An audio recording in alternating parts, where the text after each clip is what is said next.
Hello, my dear friends and family, Operator Starsky here.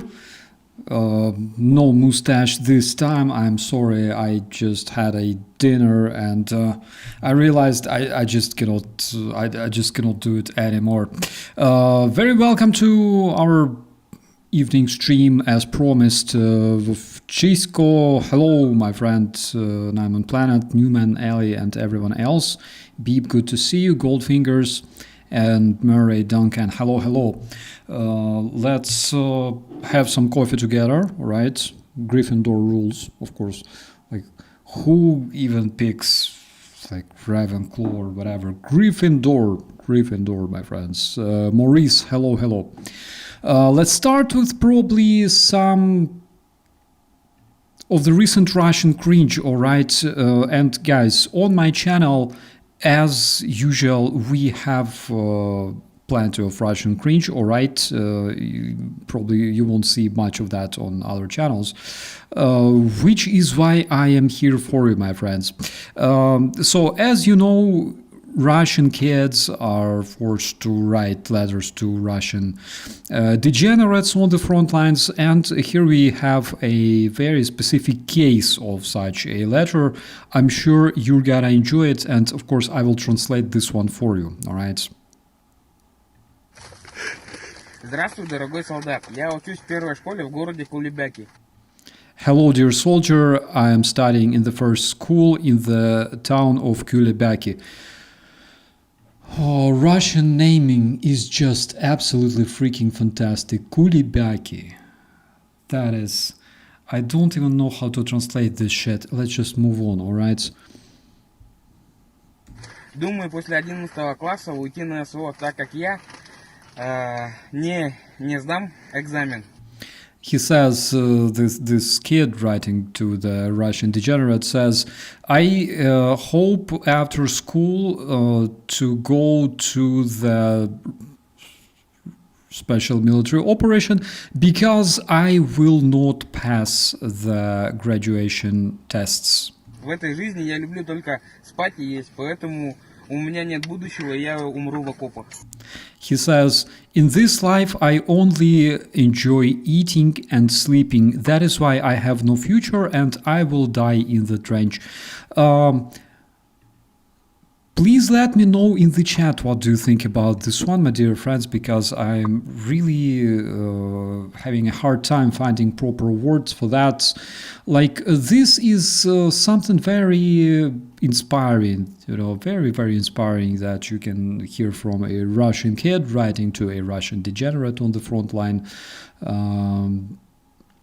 That's just everything you wanted to know about the beautiful Russian culture, amazing Russian people, the deep Russian world, mysterious Russian soul, and everything like that. That's just, you know, as degenerate as you can possibly imagine, all right? So, Russian cringe, all right, I warned you, my friends. Let's start with the Russian cringe. We will have a lot of that tonight, I promise. Jilke, hello, Pat Scully, DW, Madeline, hello, Landius, Rosaline, Sir Shroom, and George, and Totally Insane. All the gang is here.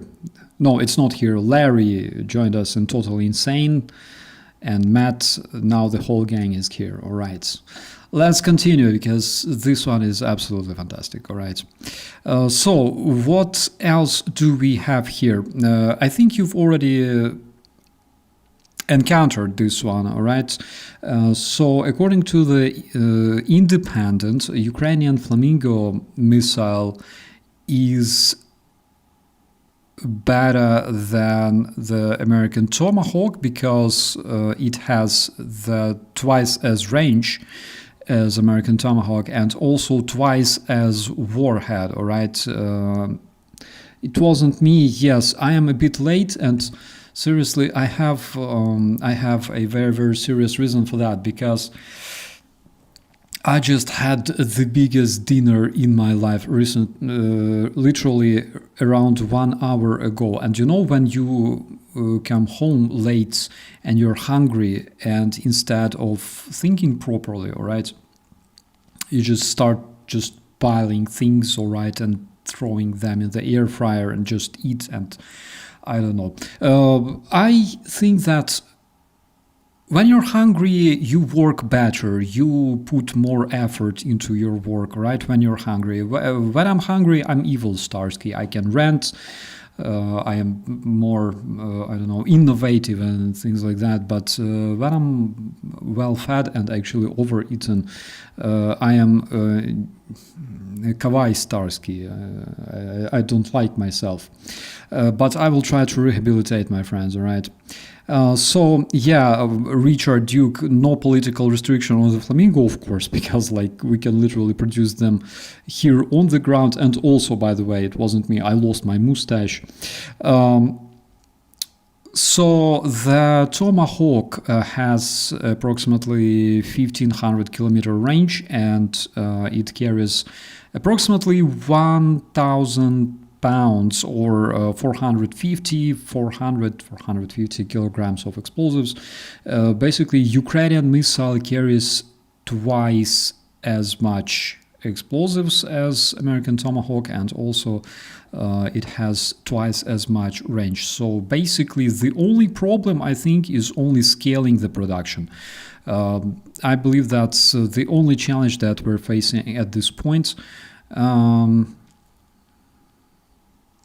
Because unfortunately we need a lot of those missiles, and we need them as of yesterday. The satellite image that we received from our intelligence shows the level of damage at the Donetsk. Donetsk stockpile of Russian/Iranian Shaheds. These two buildings that you can see on the map on the left, it's the old photo. The photo on the right shows that one of those warehouses basically ceased existing at all, and the other one was damaged really bad. And according to the reports that we have, it wasn't here, but I read in the other report that approximately 1000 Russian Shaheds and quite a few warheads were destroyed. Axios reports that due to the government shutdown in the United States, the procurement of weapons for Ukraine by the Ukrainian allies are actually halted, all right, which is not a really good thing for us, as we all understand. I really hope that it will change. I know that Republicans and Democrats actually came to some resolution for that, so I hope that we will see more weapons flowing to Ukraine. Oh my god, if Louis C.K. heard me here, he would freaking pee himself, right? Flowing to Ukraine. Another case of beautiful Russian cringe, my friends.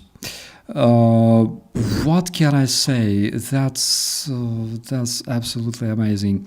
So Russians are nagging so much, they literally pee themselves, just like Louis C.K. would. They sent this photo of a drone with like a fork attached to it, all right? And it is saying there in the description, the subscribers sent this to us, what Ukrainians are killing our Russian guys with. They kill them with the forks that are rubbed with poison, and Russian soldiers are dying in pain and everything else, which is, by the way, to me looks like a like, of course I understand that it's some kind of meme or something like that. I don't know. To me, of course, it looks like a waste of a good drone, because we know that one drone can effectively improve from 1 to maybe 10 Russian degenerates and turn them into a good fertilizer. Basically, all those Russian degenerates who came to Ukraine, right? Who came to Ukraine? Those who actually, all those 150,000 Russian invaders that are struggling over a 15 square miles of a tiny, tiny village of Pokrovsk, right? And still cannot do anything because they're stupid and their command sucks. That's only what they could invent, right? Hunting Russians with forks. That's like literally the maximum of what their imagination is capable to produce, literally. I just don't know. Of course, Ukrainians use drones to improve more Russians, make them better people, all right, turn them either into fertilizer or better version of themselves. And this is absolutely beautiful. Like if you take a look around the area around Pokrovsk, right, you can see a lot of beautiful Russian people actually fertilizing Ukrainian soil, and way behind the front lines, all right, far, far away, where the rest of the Russian degenerates cannot see what is happening there, all right, they celebrate this so much big Russian victory over a Ukrainian village that is still not taken no matter what they do. So let's keep scrolling, all right. We have different reports that, my friends, that's as of the past 24 hours, all right, and a bit more. So in Russia, a lot of very, very suspicious problems with electricity started emerging all around the country. So in Sorochinsk, in Orenburg, there is some sort of power shortages, some suspicious power shortages emerged, all right, at the Orenburg-Sorochinskaya substation, and not necessarily the Ukrainian drones to blame, all right, because that is literally the result of systematic attacks on the big Russian power plants. And after such attacks, after each such strike, the Russian power networks are getting overloaded further and further. So the weakest links in the chain, they start burning. And when the big stations, generally speaking, fail, right, the waves are reaching even some of the most distant Russian substations located hundreds of kilometers away. And that is even before the Russian winter, all right, emerged. It's not even really cold in Russia at this point. And as soon as this happened, Russian citizens actually started nagging very, very much that they don't have telephone, the internet doesn't work, they cannot watch their favorite shaman singer and everything else. By the way, I believe that tomorrow I will make a stream dedicated specifically to the Russian musicians, all right? Because yesterday I was actually looking at my mustache in the mirror, and I realized that there is actually one of the Russian singers that looked like me, all right, just a bit. So I think I will make a dedicated stream just dedicated to that one. Jay in Kiev, hello, my friends. The savages are rerouting power, overloading their own networks. Yes, this is how it works. So what else? Let's check out the rest of the news. So here we have amazing firework in Taganrog. Here we can see another Russian substation looking exactly what the Russian substations should look like all around Moscow.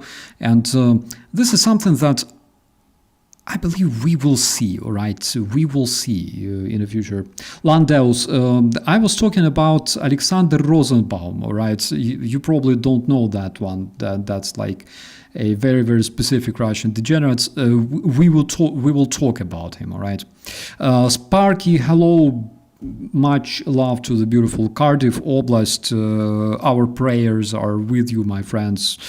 Our prayers, the rays of love are heading to you, to the beautiful citizens of Cardiff.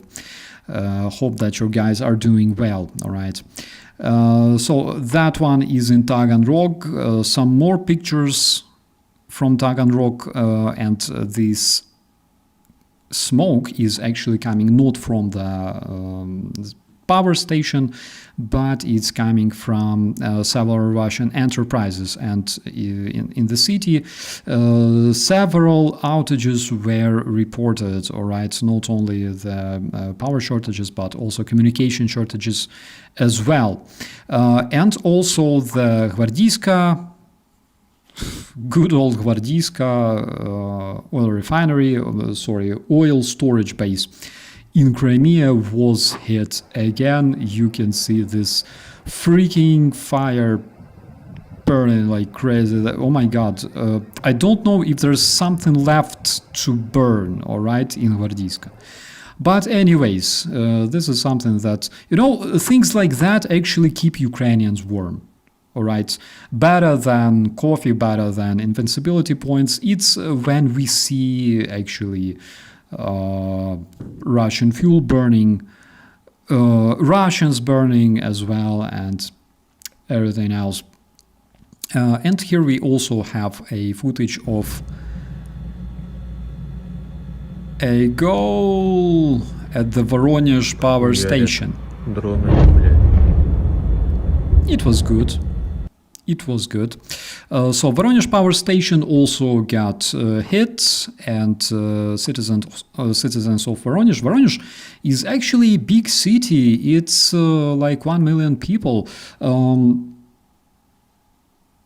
According to Russians, Voronezh is like 1/10 of Pokrovsk, all right? According to Russians, Voronezh is actually a tiny, tiny village compared to Pokrovsk, all right? As big as 15 square miles. But the reality is Voronezh is actually a big city. There's almost a million people, million Russians living there. Just a bit less people, and approximately a million Russians. So they will enjoy this winter, I hope so, especially in case we build enough Flamingo missiles. Because, guys, I imagine 1 ton of explosives literally going off, crashing into a power station. That is something absolutely insane. Добрый вечер в Ukraine, just a Dutch guy. Is there something burning in Russia again? Yes. In Russia, every day something is burning in Russia, my friend. So that is why we are here, my friend. So, cheers.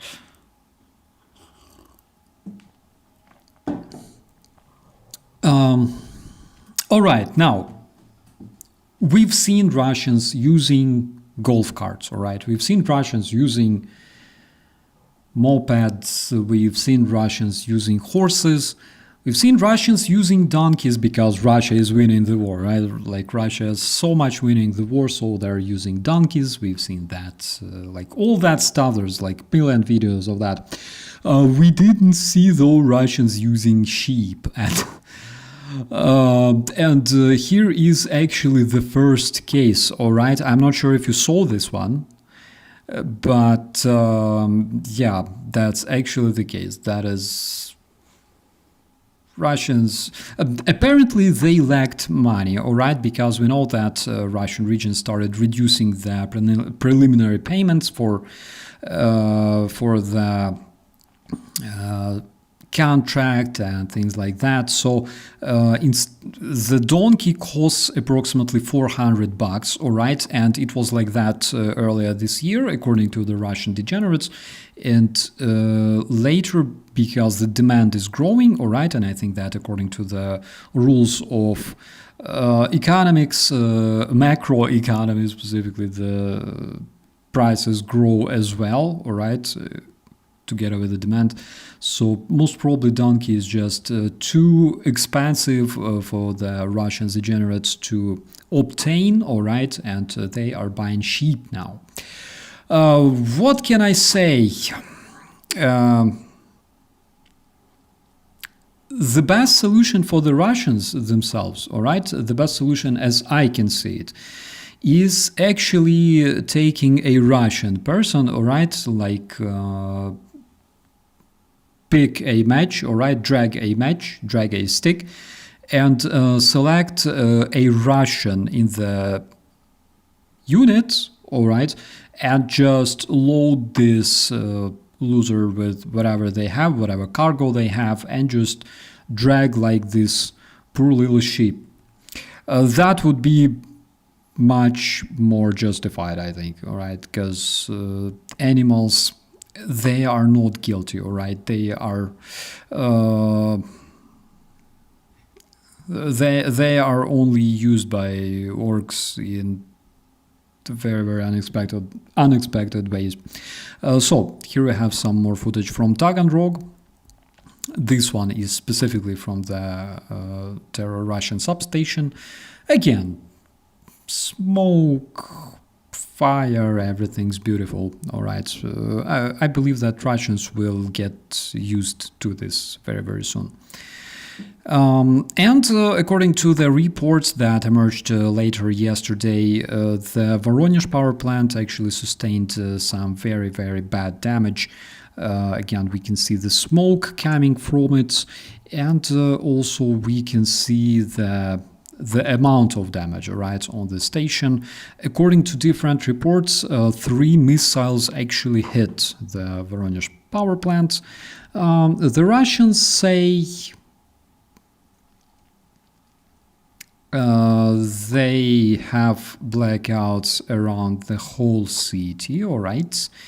Irina is asking this: the electricity is being cut off around the whole city. Why? And Yelena answers to her that we've heard explosion and we have no power and no water. Like, the question is why? 2025, my friends, Russians hear explosions, they lose electricity, they lose water, and they cannot understand why is this happening. Maybe it's Trump, maybe it's Trump. Literally, he was flying on a quadricopter, right, over the Russian power station, dropped a grenade. That must be Trump, 100%. What else can happen? Maybe it's a result of Russia's invasion of Ukraine. No, doesn't seem so. Like, I don't know. Maybe the reason is something absolutely different. Maybe I don't know, Putin said to do that. Maybe it's necessary, all right, for Russian citizens. Better not ask questions. So the Russian railway station in Rostov was also... oh my god, this one is so good. Check this out.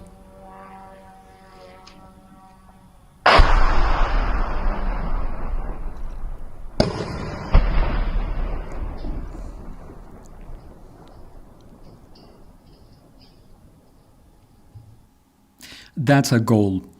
That's a goal. So that was Terror Russian railway station.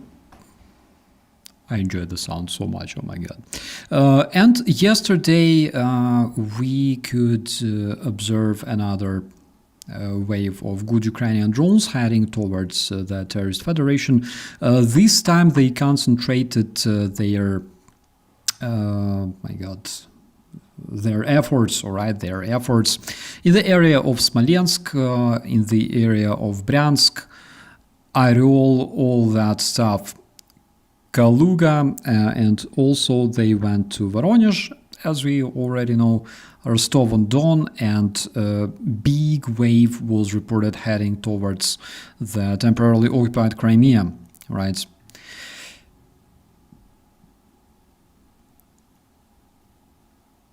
Yeah, Dave Fave says the many and varied ways in which the Russian military is able to demean, humiliate, and embarrass itself might surprise even. Absolutely, that's so surprising sometimes. Sometimes when I look at Russian degenerates, I think that I've seen already everything. There is nothing to surprise me. Literally, there's nothing they can actually do to surprise me more. All right, but then you see videos like that, all right, of a Russian degenerate bringing a poor sheep. And you understand that it's not the bottom yet, all right? It's not the bottom. They still have they still have some space for their imagination. So yesterday there was actually this one emerged tonight. Some explosion was observed in the area of Tuapse, all right? Over there, we can see something burning in the area of the oil terminal. Turns out that most probably, and here we have another perspective on that. All right. Who counts like that, idiot? There you go. So turns out that Ukrainian naval drones have hit several targets in Tuapse, and not only drones were used for that, right, but also missiles, from what we can tell. And I believe that we can talk just a bit more about the Russian cringe, right? I think it's a good idea. David Berkey, the stupidity of Russia knows no bounds. That's for sure. That's for sure, because stupidity is limitless, my friend, and that is something that we could observe, all right, in Russia all the time. Wait, Starsky, they will come in with their... Wait... They will come in with their good stuff, Su-57, T-14 at any time now. Absolutely. Absolutely. They now have sheep, so now they can generally drag their T-14s to the front, maybe. All right. They will need a lot of sheep, though, because this bitch is heavy. And probably then we will see that actually happening. So what else do we have? The Russian cringe, right? The Russian cringe. Russians have a cosmodrome, all right? It's like in Canaveral, where those guys in the NASA launch their space rockets, spaceships, and everything else. Russians also have one of those. They call it Cosmodrome, and this one is located in Vostochny. So again, I shit you not. This is the real report. So the electricity disappeared in the Russian Cosmodrome, all right? But the reason it disappeared was not because a power station was hit or something else, because if you look at the location of this Cosmodrome, it's literally next to China, Japan, all right, here's Korea, here's Japan. It's very, very far away, all right? Not a single flamingo flies that far. So the reason they lost electricity, Oliver, not Baikonur. Baikonur is a different thing. This one is Vostochny. So they owe money, all right? They owe money to the government, and because they owe approximately 51 million rubles, the energy company cut off the electricity to the Russian cosmodrome. Oops, happened. All right. That's kind of cringy. That is something Elon Musk should actually keep in mind, because, you know, if it happens that he has to flee the United States, and of course the only place he will go will be the Terrorist Federation, because we know that already his daddy went to the Terrorist Federation to meet Dugin and talk to him. Apparently Russians are looking for a substitution, you know, to the position of the Roscosmos chief, all right. I believe that Elon Musk should keep that in mind, because imagine he's like launching his whatever Zvezda, Pizda Russian rocket, and turns out that, oops, they cannot do that because they didn't pay for the electricity, they didn't pay the bill. So that's kind of cringy, all right, it's cringy by itself. Again, we are talking about the superpower, the Russian space country, all right, the country that launched the first man into the outer space with the help of Ukrainian engineer and genius designer Mr. Korolev from Ukrainian Zhytomyr. So what else? This update actually brings a big smile to my face. That one comes from the Russian monitoring channels. So according to the Russian data, since 2022, it was reported that the Russian so-called veterans, all right, the Russian war criminals who returned from the war, they killed and died at least. They killed and injured at least 750 Russian citizens. So basically, when we estimate Russian losses, all right, and as of today, there's something like 1,200, or 1,400,000, something like that, all right. We gotta also add the amount of those Russian citizens that were also improved by Russians themselves, all right. The glorious Russian pedophiles, the glorious Russian maniacs who were convicted, who then went to war, returned, and basically continued doing what they did. Keltenberg, hello, howdy, everything's good. I just had some crazy dinner, and that is why I cannot produce as much sarcasm as usual, all right, because I do it better when I'm hungry. It's not the case anymore, unfortunately. I think we will not be talking about food tonight, because I will not survive that, all right. That was just too much. Ellie knows. I nagged to her. Vintage Mom, hello. Good to see you in the chat.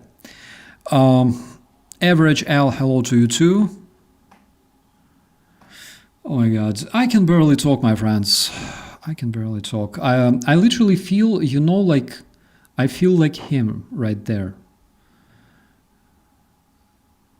I would also like to just you know, like peacefully relax, peacefully sleep, or at least take a nap or something like that. He reminds me of someone. I don't know if he reminds me of this fairy tale character called Sleepy Joe or something like. I've heard something like that, you know, coming from himself, by the way. But on the other hand, come on, man deserves a good nap from time to time, right? Look at those sleepy eyes, you know. Oh my god, dude. I feel you, all right? I feel you, Mr. Trump. There were times I felt just like that. Oh my God. Beautiful dreamer. La la la la la. Oh my God, this is so good. So returning to our Russian cringe, right? There will be no American cringe segment ever in my streams, because you cannot compare no matter what you do, my friends. So the Russians decided, literally my eyes are bleeding as I'm reading this. The Russians decided that the lessons of the so-called first aid in the Russian schools must be actually conducted by the Russian war criminals, by the participants of the Russian invasion of Ukraine. And the members of the Russian so-called parliament say that those people actually were saving lives in the area of the so-called special military operation, which, by the way, is not even lie, because, for example, we've seen a lot of cases of Russian terrorists actually finishing their wounded, all right, like there's millions of those videos everywhere on the internet. Russians cannot hide it. Like, yes, Russians shoot their injured guys. Russians finish their wounded because they cannot evacuate them, and generally because they don't want to bother, all right? And also they snatch their IDs, all right, because they don't want to pay the compensation to their families. The Russian Ministry of Stolen Toilet is nagging and stuff like that. We all know that. So basically, that's the case. I mean, if Russians shoot their very own wounded, it means that more Ukrainians actually survive. So I agree. It's like this is 100% true. The Russians sometimes they save lives of people, all right, on the front line, like that.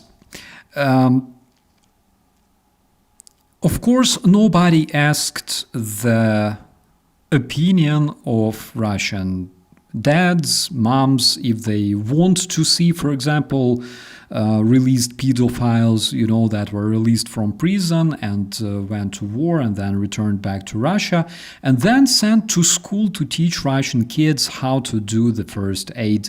They didn't ask Russian parents because, generally speaking, who cares, all right? It's a proper thing. It's a proper thing.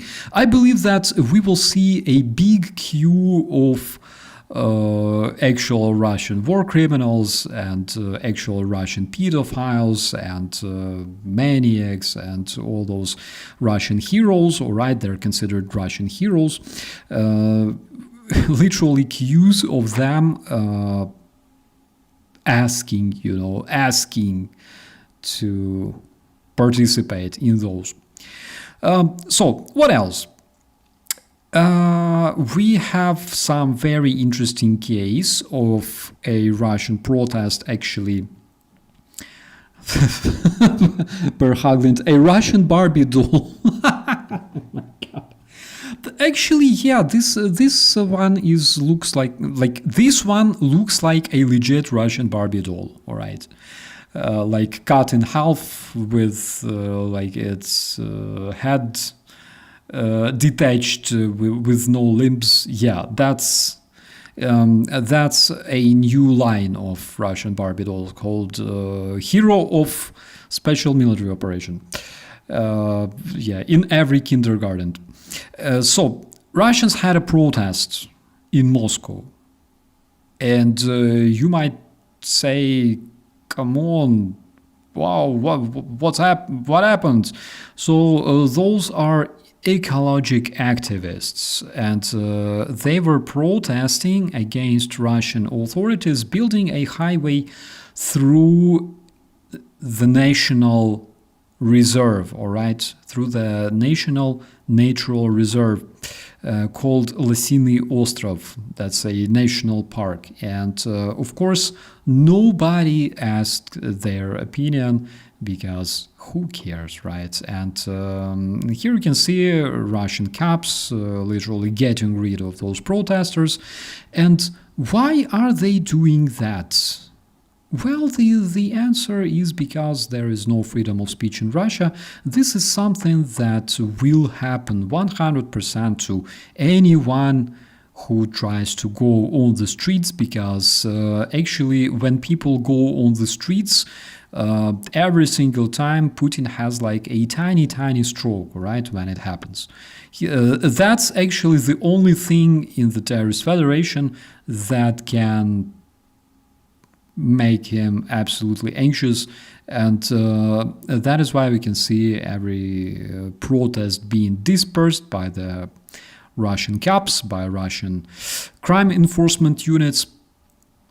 So this one didn't last long though. Of course they needed more people, but on the other hand, come on, we're talking about Russia. You will not see millions of people protesting and nagging about some national park being destroyed because some of the Russian oligarchs wanted to launder money and build a highway, right? Come on. Russians will never protest against that in numbers. And we have some very interesting updates coming from the Malawi. Malawi is an African country. So you probably know this, that Russia offers citizenship, Russia offers all sorts of benefits to the foreign citizens, and specifically to people living in African countries, because there's a very big Russian presence in the African countries. Russians are hunting the diamonds and raw metals and things like that. That is why they have very strong presence in the African countries. So you probably know that Russians are hiring and highly advertising the recruitment for Russian companies and also study in Russia and things like that. Specifically in Malawi, they had several centers recruiting the teenage girls, all right, in this country to go and study in the terrorist federation. So when they went to Russia, they were forcefully sent to Alabuga to combine drones, to assemble drones, all right? And according to the reports, the country of Malawi is trying to understand what the hell is going on, and they are demanding the explanations from Russia. How come Malawian women, instead of working somewhere in the hotels or instead of studying, all right, in the Russian whatever, MGIMO, whatever, they are literally being taken forcefully to work at the Alabuga plant. That's very interesting. And one of the members of the parliament said that we cannot keep silent when we are speaking about the lives of our citizens. Those who organized their relocation that was disguised as scholarships, we gotta find those people. I have a suggestion. Kremlin. Go straight to Kremlin, all right? You will find them there, all right? Like literally the whole Kremlin. You spit in the group of people in Kremlin, you will actually hit a responsible person. So previously, the Malawi 24, the outlet, reported about several women that couldn't return home after going to Russia. They became basically enslaved on the military facility, and basically they became slaves supervised, all right, official slavery supervised by the Russian terrorist regime. And also the government of the South Africa already this summer warned the citizens about the dangerous recruitment offers coming from Russia, aiming the 18-22-year-old girls in frames of the program called, warning, Alla Buga Start, all right? So the difference between Russia and ISIS is becoming smaller and smaller, right? Basically, it's non-existent already, but on the other hand, we can see that Russians, just like ISIS, all right, also utilize things like slavery and specifically sick to hear such things committed against the citizens of poor African countries, against the poor citizens who only wanted to find a better chance for themselves, a better future, who wanted to acquire education, better job, and unfortunately they were brainwashed enough, or naive enough, or tricked enough to go to the worst place you can imagine on planet Earth, all right? Well, maybe besides North Korea. However, who can tell? I don't know. Let me sip some coffee and then we will talk about the Russian cringe, all right?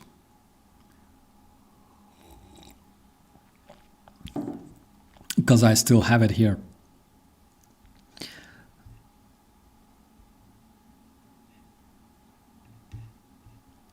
It's awareness that could be spread by that radio station Trump shut down to not trust the Russians to work in Russia, yeah.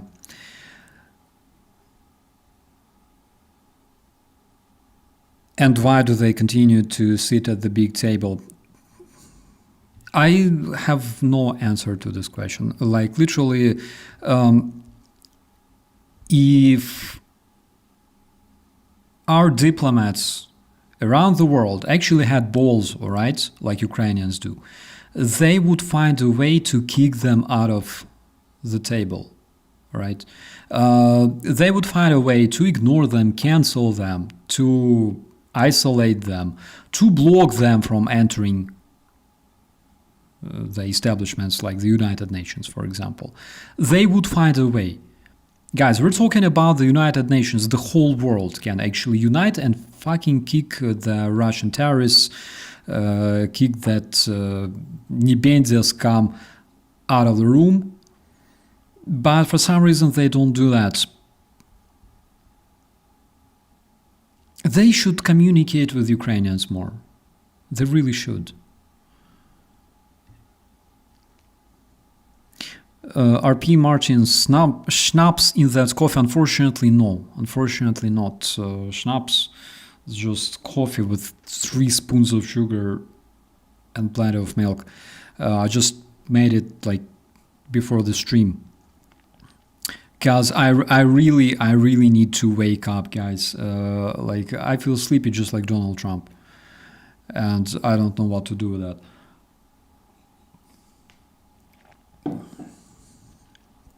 Just so you could understand, all right? Let's take a small food break. Just so you could understand what kind of suffering I have encountered, all right? I will show it to you, my friends. So there on the picture, you can see the vareniki / pierogi with meat, all right, in the middle. Then on the left, you can see a whole freaking plate, not like a plate, like a bowl, of fruit salad with yogurt. And I was just so hungry, so I decided to eat all that. The salad on the right, I didn't even touch. No, I don't care. Like, that stuff Oh my god, the pierogi, that's literally vareniki, Steve, exactly. Basically, that's the same. Polish pierogi, Ukrainian vareniki, like same stuff, same goodness, all right? So, salad I didn't even touch. The whole pack of vareniki is in that plate, my friend. And I was eating really fast because I know that if you eat slowly, you will get full very, very fast. So you gotta eat fast, all right? And when I finished that one, I switched to the fruit salad. Check this out, guys. So just so you could understand, I bought a bunch of, yes, just a Dutch guy. There was smetana, of course. The sour cream, of course, like there's no other option. You have to eat everything with smetana. WS, seriously, I'll eat the salad. I can share with you because my lady couldn't finish hers. Seriously, I ate everything, my friends. I was crying. I was eating all that. All right, so I bought the watermelon. I bought. We had some of the grapes, tangerines. So I cut everything. I just threw all that into the bowl. I added plenty of yogurt, and now I can barely move, my friends. On the other hand, looking at that picture, I realized that I can actually finish what my lady didn't finish. Probably it's still in the fridge. All right. Returning to our Russian cringe. So,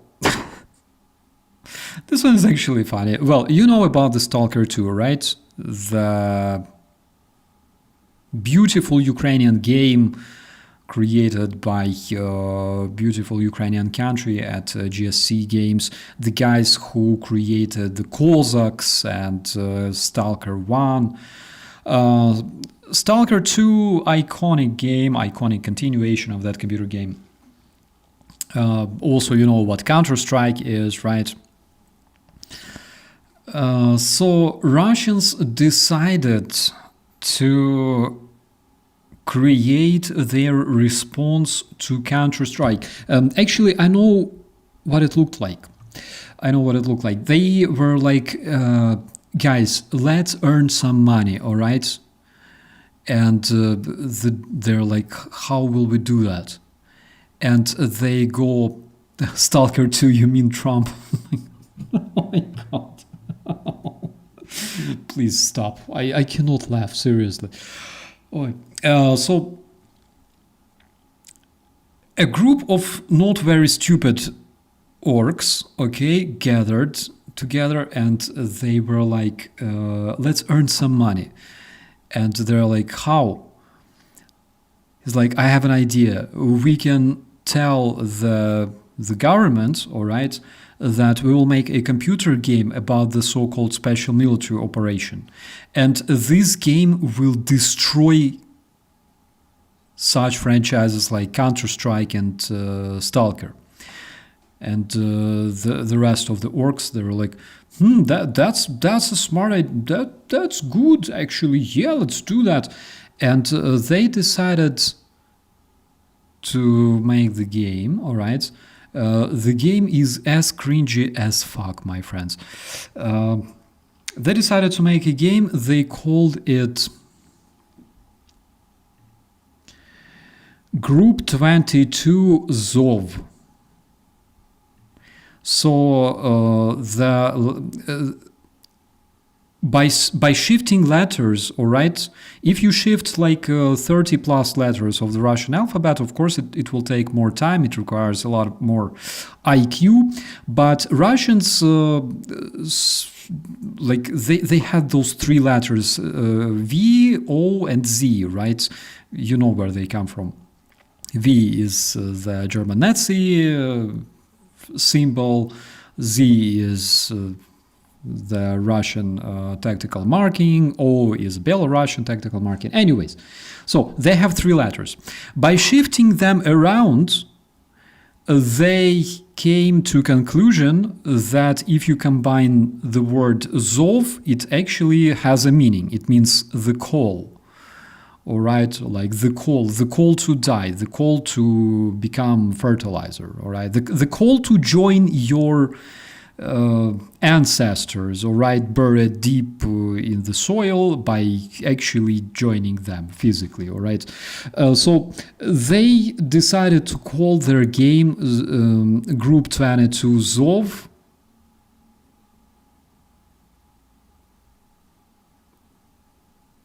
And I have no words. So they did the game. Of course, they marketed this game as if it will be the groundbreaking first-person shooter that the whole world will be playing, all right? The whole world. It will bury Counter-Strike. It will completely destroy the Battlefield 6. Like, Battlefield 6, fuck it. GTA 6, like, nobody will even buy that stuff because they have this amazing Orthodox Russian game that includes missions in Mariupol, several other locations. I'm not really sure if in those missions they include such heroic Russian missions like rape, stealing toilets. I have no idea. Apparently they actually need to include those, you know, if they want to make them a bit more realistic, they gotta include things like, I don't know, stealing kids, executing civilians, bombing shelters and things like that, bombing children's hospitals. That is something that Russians actually miss in their games because without that their games don't look realistic actually. And they created the game, they of course marketed the game, and turns out that less than 5 people are playing this game online on Steam on a daily basis. So that is kind of fun. So one of the faces of this game was Vladislav Golovin. Vladislav Golovin is the chief of the Putlerjugend, all right, of that fascist Russian organization for the Russian kids, where they march wearing brown uniforms and play with weapons.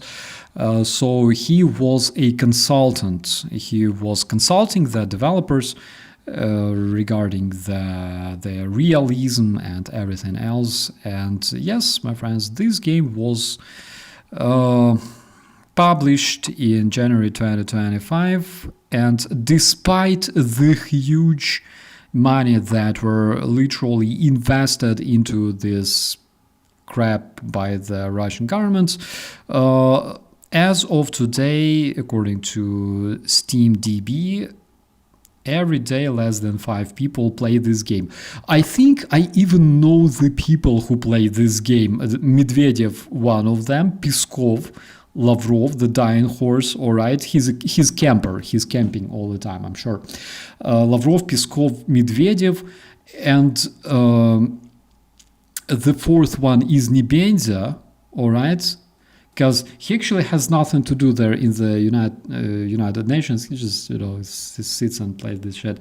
And because they say less than play people, and we already named 4 people, then I think you already understand, all right, who is the 5th guy. All right, he's less than a man, much less. So I think we even know the players.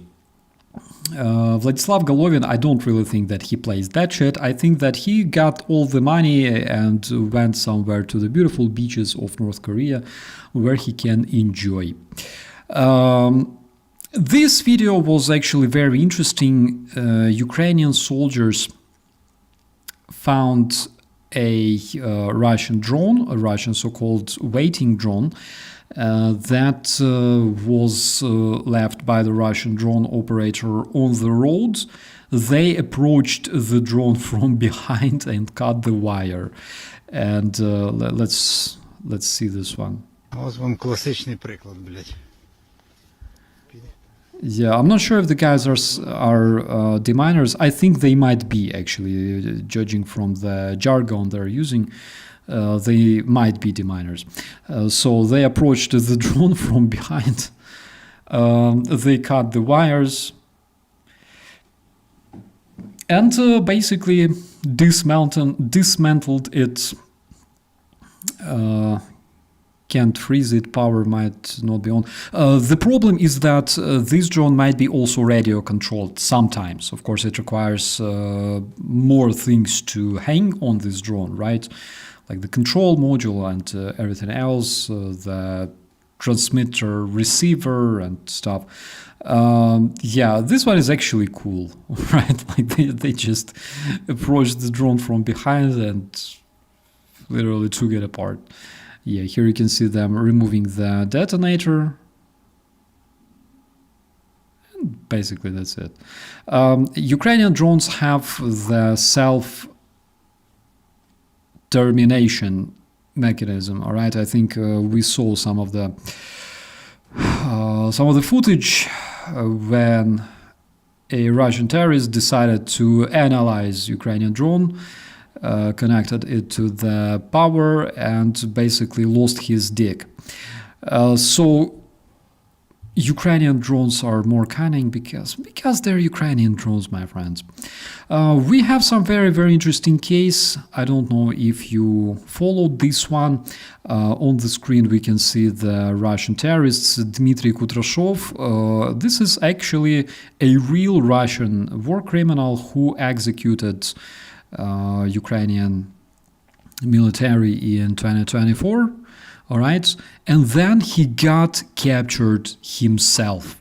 So there was a court and he received life behind the bars in the Ukrainian prison. You can see this absolutely intellectual terror Russian fucking mug, all right.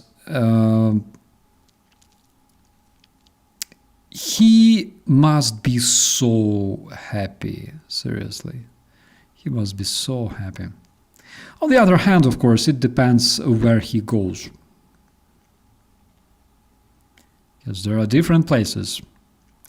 Another video was brought to us by some brave partisans operating on the territory of the terrorist federation. We can see this brave man with a canister and a pack of matches improving Russian police car on the Russian territory.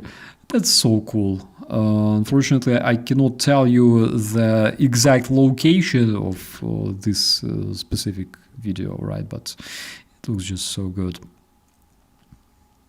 The other day, I believe that we reviewed one of the cases when Russian terrorists, being completely fucking drunk in Yekaterinburg, crashed into a store and killed 2 Russian schoolgirls. All right, so Russian courts actually dismissed the dude.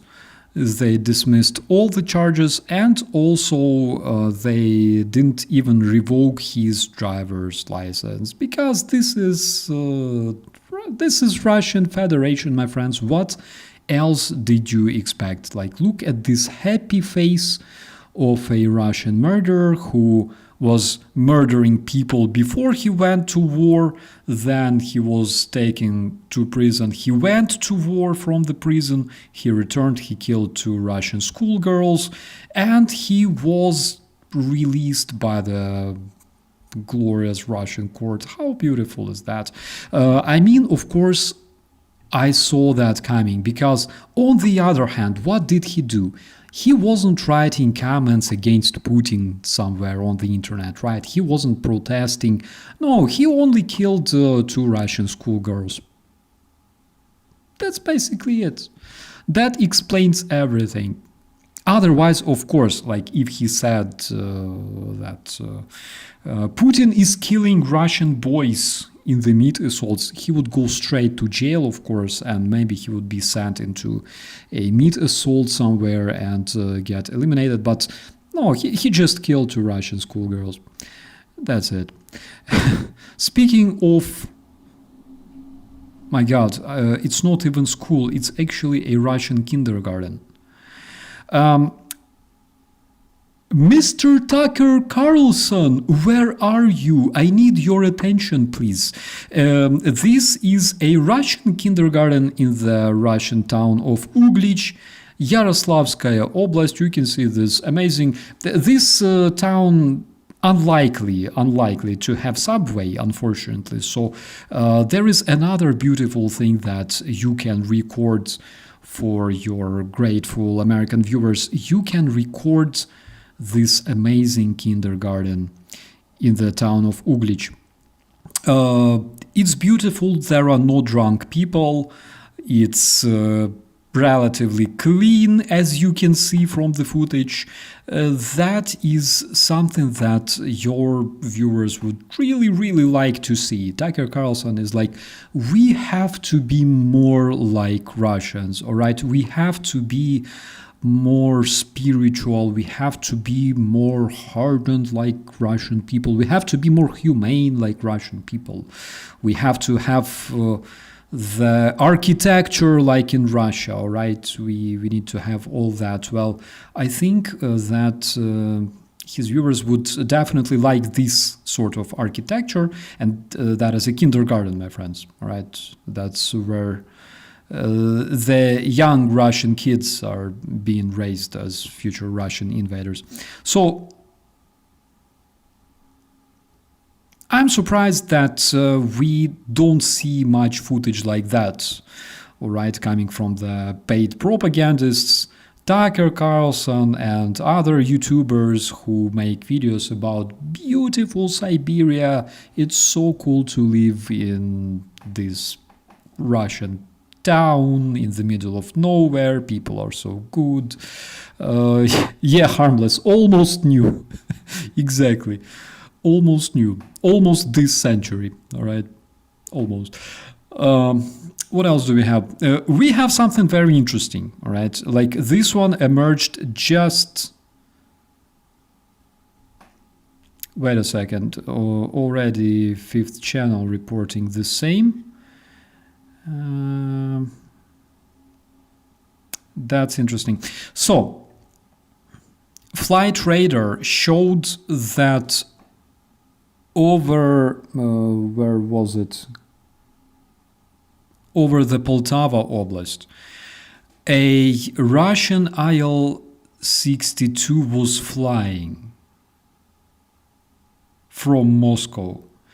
And according to the Flight Radar, this was a Russian state aircraft, all right?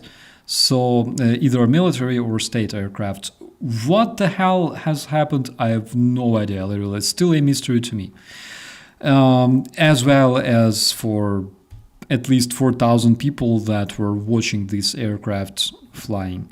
So, oh, what's that? Black Label. Ah, Johnny Walker Black Label. That's nice. Huh. Is that a cognac or whiskey or... Guys, let me know. I need to know it. Yeah, so returning to this one. Sorry, I got distracted.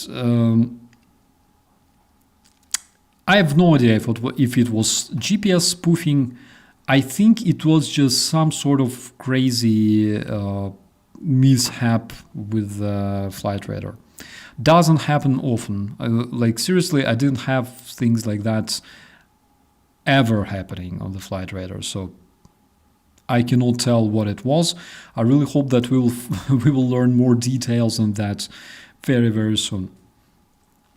Who knows? Maybe they launched because you can see that this aircraft is literally following the waypoints.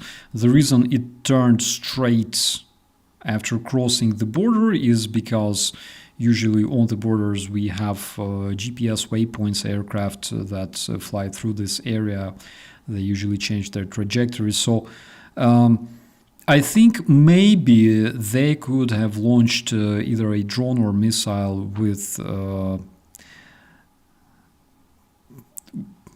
transponder installed in it. But on the other hand, why would they do that? I have literally no idea. It makes no sense to me at all. And frankly speaking, I'm too overeaten to even try to understand this mystery. Anyways, David says that it's a poo-poo whiskey. All right, I'll keep that in mind. You should try good French wine, much better for the head.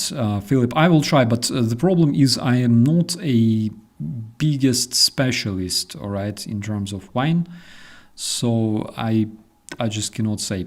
So according to Ukrainian military, and specifically according to the Ukrainian General Staff, Russia is bringing 105,000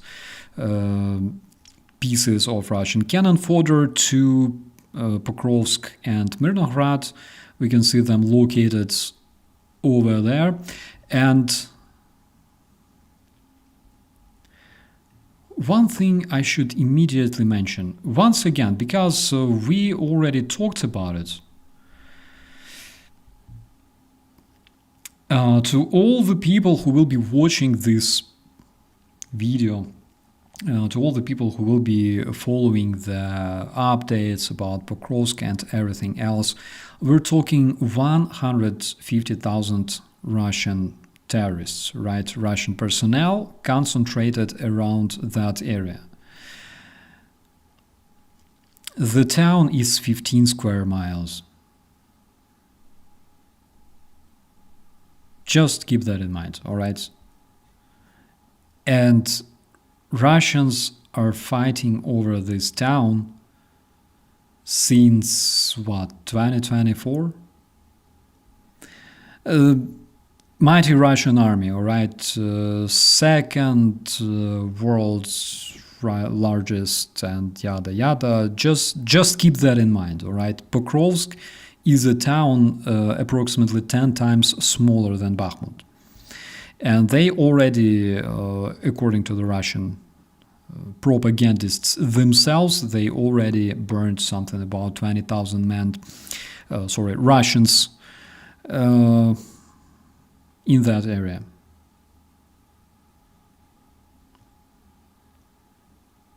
Landeus, green is a good color on Starsky. My friend, I was wearing this color for 10 freaking years. I thank you, but I'm only wearing this one because everything else is being washed. One thing I also wanted to share with you, my friends, the Tuapse, right? The attack on the Russian oil terminal. This amazing crater that you can see on your screens is left by Ukrainian missile. I believe could be Neptune. Maybe like not the biggest version of it, but maybe the modified one. Could be Neptune, in my personal opinion.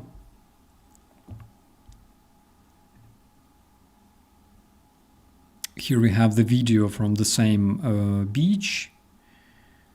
The crater is impressive. Most probably, the missile was intercepted and the warhead crashed into the ground and detonated. Could be, right? Could be the case. Also could be the case if it crashed into some specific target that was stationed there, for example, radio location system or something like that. We would also see a crater and nothing else, right? I believe. If it was Flamingo, I think the crater would be just a tiny bit bigger, right? Because Flamingo carries much more explosives than Ukrainian Neptune. 。And to finish this one, greetings from Kosovo, Ramadan. Hello, my friends. Hello. Greetings to the beautiful Kosovo. Much love from me and all the chat. So good to see you. So to finish this one, I will just finish it with the update that actually Ukrainians still cannot decipher this, all right? So on the upper picture, you can see Ukrainian gas station that was obliterated by the Russian gliding bomb in the village of Korotych in Kharkiv Oblast on 7th of November this year.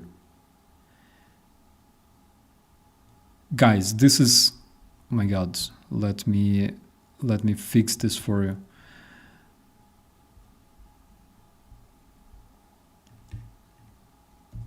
This is 9th. How the hell did they do that? Like, this is 7th, this is 9th. And the advertisement of the Okko gas stations, the franchise says, our gas station in Korotych village, Kharkiv Oblast, is refueling again. And the people are asking Okko, how the hell is that even freaking possible? How did you do that? But basically that's the magic of Ukrainian land, all right? Sometimes we build just faster than the fox can actually destroy. So, like, I guys, seriously, I have no idea. I have no idea. I'm just looking at this with your eyes, all right? Like, how's this possible? I have no idea. Maybe it's possible the same way as, you know, when Russians were promising to capture Ukraine in 3 days, then in 3 weeks, and every single month they keep repeating that Ukrainian army is falling. There's no one to serve, no one left to serve in the Ukrainian army. There's just robots, all right, flying along the front. Ukraine collapses. People running away, no one left to fight, Ukraine doesn't have money, Ukraine doesn't have tanks, Ukraine doesn't have anything, and blah, blah, blah. Basically, that's probably the kind of magic, you know, to prove every single time that the Russians, you know, like when President Zelensky played piano with his cock, right, on the television. I'm sure that a lot of you probably saw that. The way he did that with piano, the same way he does that with the whole Russian Federation and every single Russian person today, all right? Like he plays all them like that nowadays, and every Ukrainian actually plays them like that nowadays. So probably that's the sort of magic that we are using, all right? Maybe this is how it works. So that was the last update, my friends. Do you still want to talk about food? Because I don't even know. Like, Russian robots everywhere. Yeah, Russians actually... one big myth that Russians are spreading is that when Russians... So, every single time Russians hit something like a hospital, all right, in Ukraine, Russians kill 500, 600 Ukrainian and foreign mercenaries. That's according to the Russian bullshitters. But every single time a Russian is killed, he is usually killed by Polish mercenaries, you know, by Polish people, by American people, by NATO special forces, by cunning British commandos. Because in Russian bubble, in this Russian cartoon, it's impossible, you know, it's completely impossible for the Russian soldier to be killed by Ukrainian soldier. It goes against the dogmas, it goes against the canons, all right. they cannot be killed by Ukrainians. They should be only killed by like Americans, British, whatever.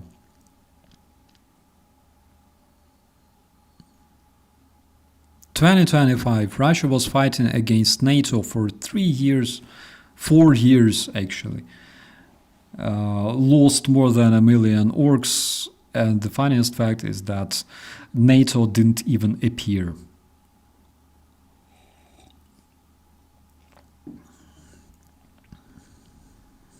Those damn SAS in Belgorod, 100%.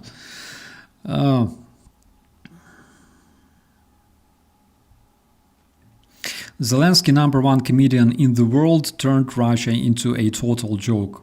Yeah, absolutely. And again, not only Zelensky, like I think that we all have just a bit of that inside ourselves, right? Like when you look at how Ukrainians are joking at Russians, yeah, 100%.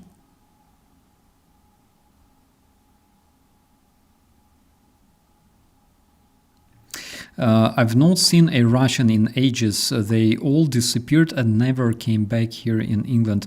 Paul, I think if you ask one of our friends in the chat from Cardiff, he might confirm that actually one of the theories is that apparently they were eaten in Cardiff.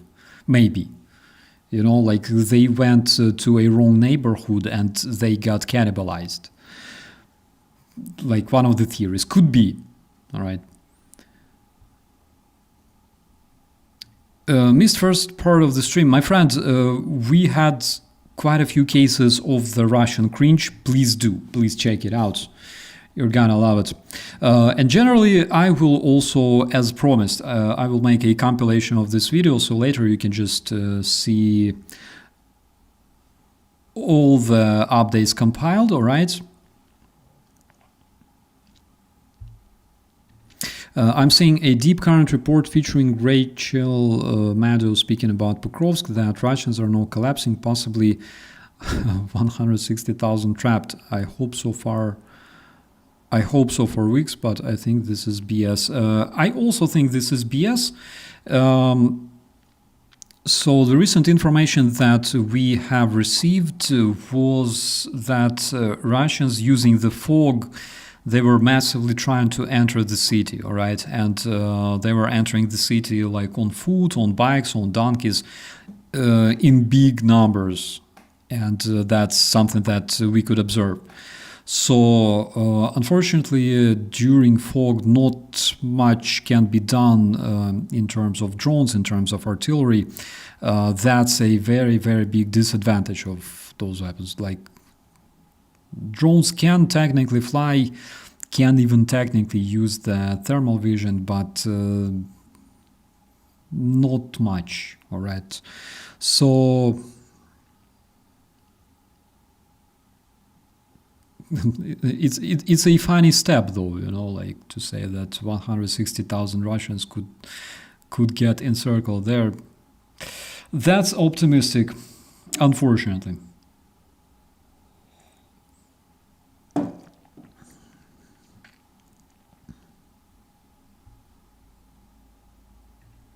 Is facing down a food coma to put me to sleep. Oh, food coma. Oh my God. Food coma. Food coma sounds like a good name for the metal band, actually. Food coma. The Russians were eaten in Welsh meat pie.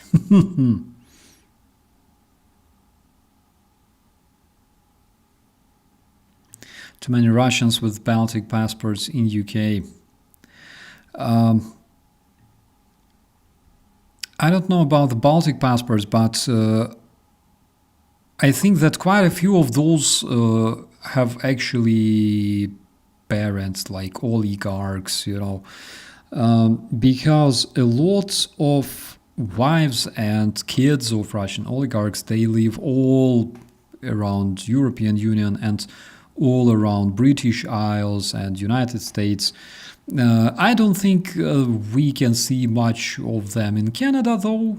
all right, so Canadians are probably more lucky, but a lot of them prefer places like Florida, Miami, United Kingdom, of course, because of the universities, education, things like that, and also London. Come on. Peskov's own son lived in London, by the way, for quite a while before he got kicked out by the law enforcement due to the drug trafficking, all that stuff. So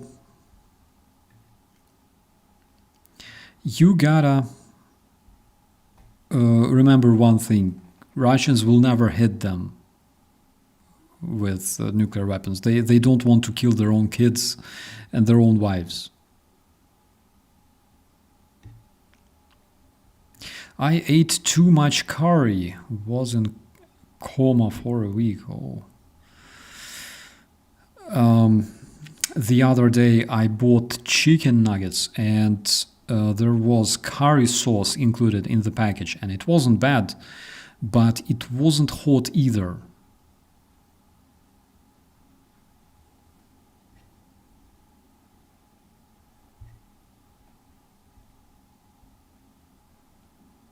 London is great. Yeah, absolutely.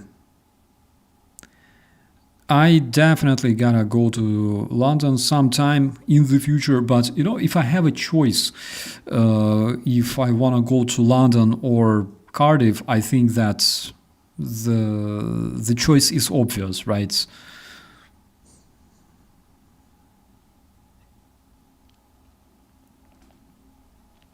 There are a few places in Canada that are overrun with Russians. I gotta ask the Russian dude, or Tom must know about that one. I found a fake Russian yesterday saying he supports Huilo. I told him he's fake. He ran away.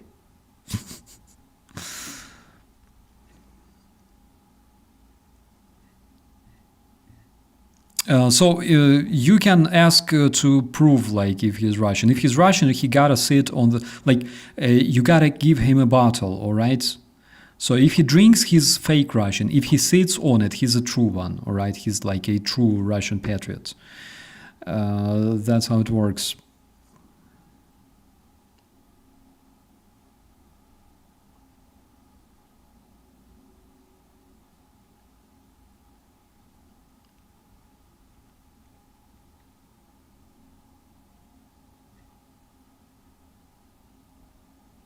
Especially Solovyov gay son who lives in London. I think he lives either in London or in Italy somewhere. In Italy, Solovyov actually had a villa, like a big property in Italy, that he lost due to the sanctions.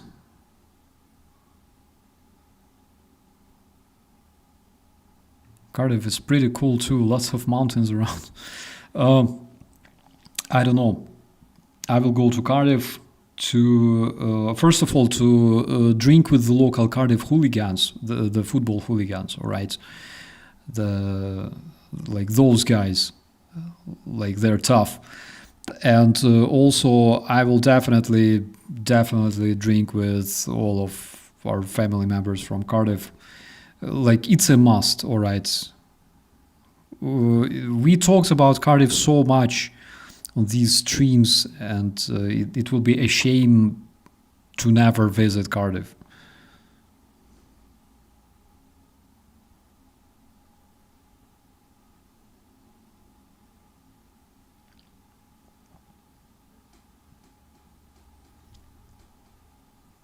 I remember I worked.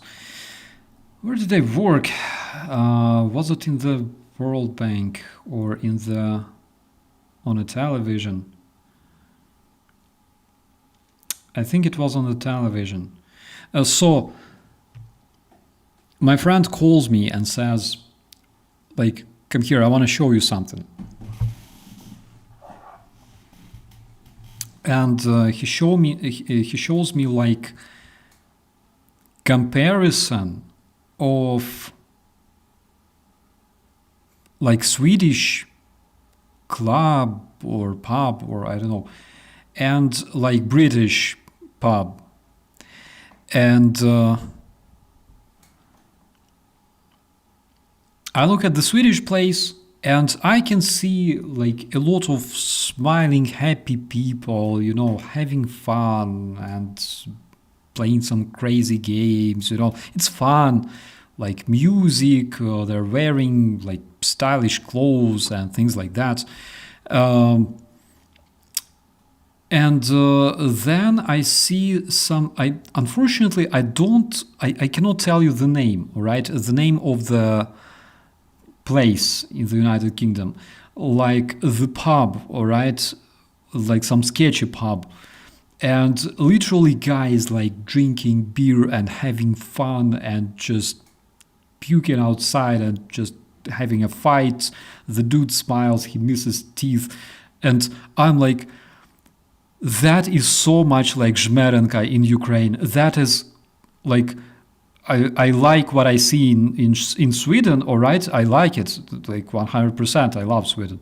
But that stuff, that is something real, like I feel related, all right? I feel related to those people because you go to Berdichi, for example, like half an hour on the city train, and like you see all that, like the guys were basically wearing the same clothes, and I was so inspired. I'm like, that's when I realized that actually there's much more in common between the British people and Ukrainian people than I even anticipated. All right, yeah, that was something eye-opening.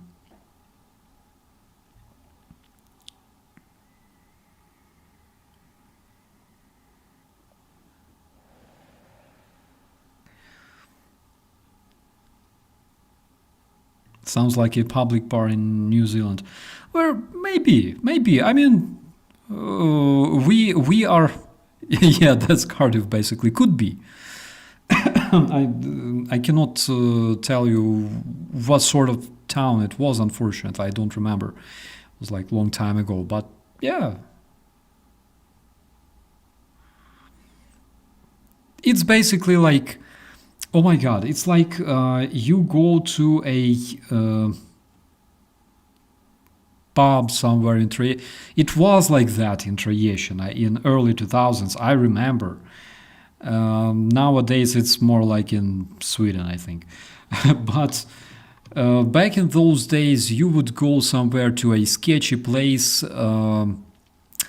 Like, for example, you're traveling on a train from Kiev to somewhere, all right, to like Western Ukraine, and the train stops for like half an hour somewhere at the stop, and then you just jump out of the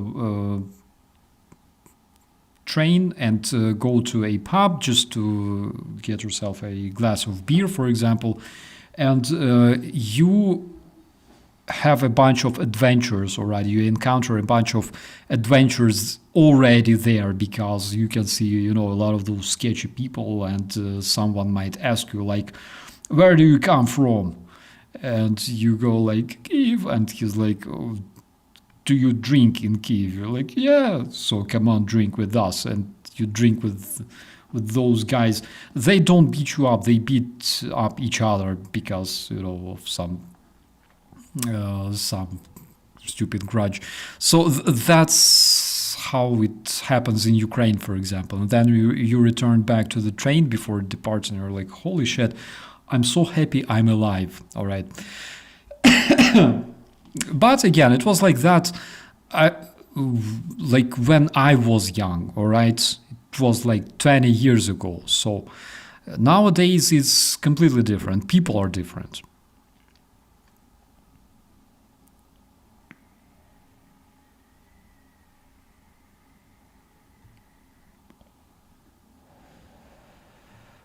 Sweden, Abba, IKEA. Yeah, my friend, when I was in Sweden with Angelika, and Angelika, by the way, we're sending all of our love to you because Angelika is currently in Kiev. So we went to Sweden and we had meeting with our Swedish family, Swedish families, Swedish channel family. Near the ABBA Museum, I think that it was very, very much symbolic. And I met a lot of amazing people there. Absolutely.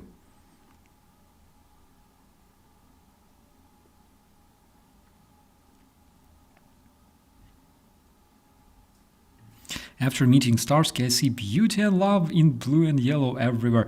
Thank you so much. And you should also see a lot of very, very dark humor in blue and yellow. That's 100% something that you should also see together with beauty and love, because it's like those things cannot exist without each other, like yellow cannot exist without blue.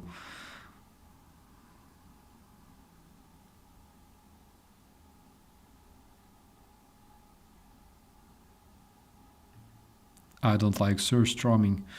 Oh my god, don't remind me, please, my friend, don't do that.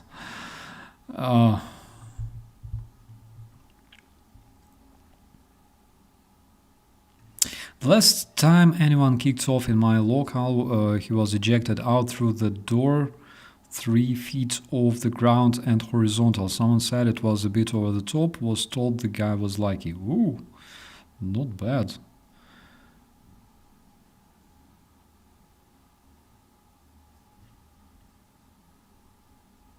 Not bad.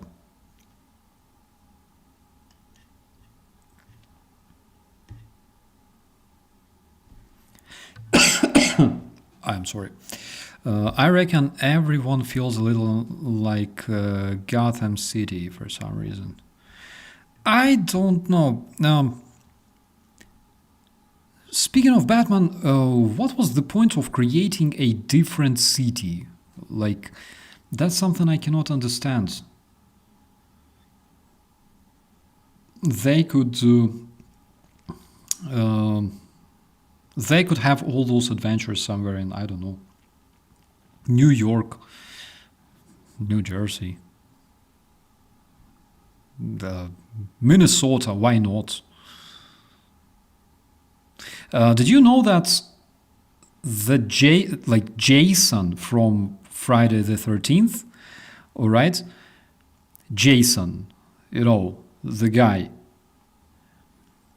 Initially, when the movie director and scriptwriters and like the team, when they were designing the Maniac, initially they wanted to call him Josh.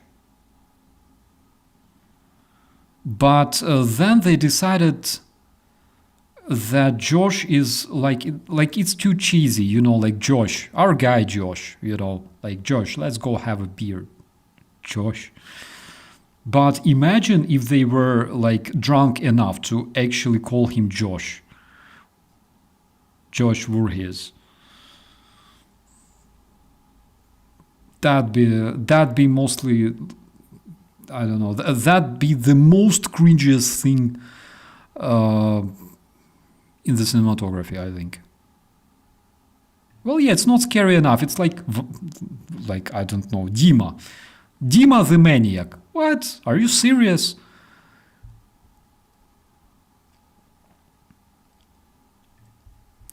Do you like the Gotham TV show? I didn't see it, unfortunately.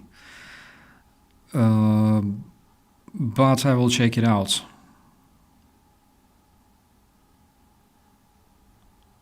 They should have named him Boris. There's already Boris. My friends. Let me show it to you. Again, we're returning to the beautiful topic of the Russian cringe, right? Here we have a robot Boris, okay? Robot Boris was a Russian attempt of creating. I think everything started from like a failed attempt of creating a sex toy. All right, they decided to create like a robot with artificial intelligence and everything else. But the fact is that in most cases, like here you can see like them talking to Robot Boris and taking interviews and everything. The fact is, in most cases, Robot Boris is not really a robot, all right, as it turned out. So he's not a real robot. Maybe he's like cyborg. I don't know, like RoboCop. You know, he has human face and stuff, and there you can also see the case. Yeah, but actually, even BBC made a publication about that. Robot turns out to be man in the suit.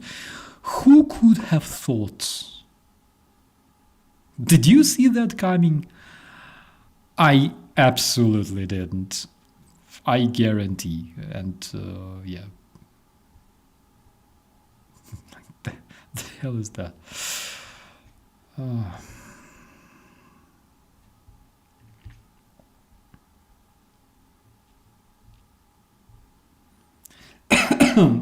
They put him on the buggy. They gave him weapons, all right? They made several videos, as far as I remember, of Robot Boris bravely trying to shoot or something like I don't know. But turned out that, yeah, in fact, that dude is like just a dude in the suit. On the other hand, my friends, he's Russian. Generally speaking, he's already a robot. He was born in Russia, all right? Like that kid in the letter said, I have no future, I'll die in the trench, all right? He's already one.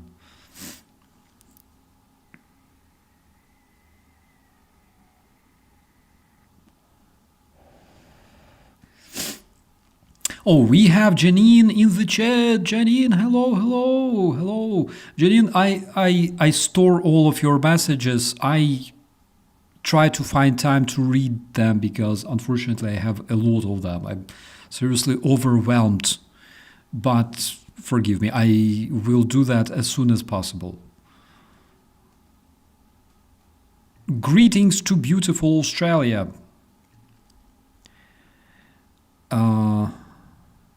Boris and Robot Ruskies cannot build Lada cars with airbags. In fact, that's true. And in fact, for example, Russians presented recently a new version of their like Lada, all right?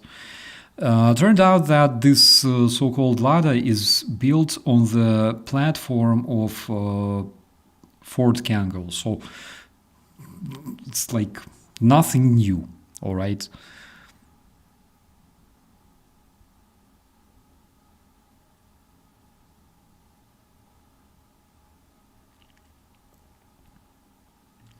I just had a huge kebab pizza with lots of garlic. Whew, and pepperoni, and ready to improve some Russians with my breath. You will be immediately identified as Ukrainian wherever you go, my friend. I tell you that. Oh my God. In fact, today I made myself a big shawarma with chicken doner. Good evening, Martin. Hello, brother. Hello, how are you doing? We're talking food already. So I made myself shawarma with chicken doner, smetana, with chicken doner, yogurt, the hottest sauce possible, something like Tabasco, but even hotter. And yes, Paul, Ford Kangoo, yeah.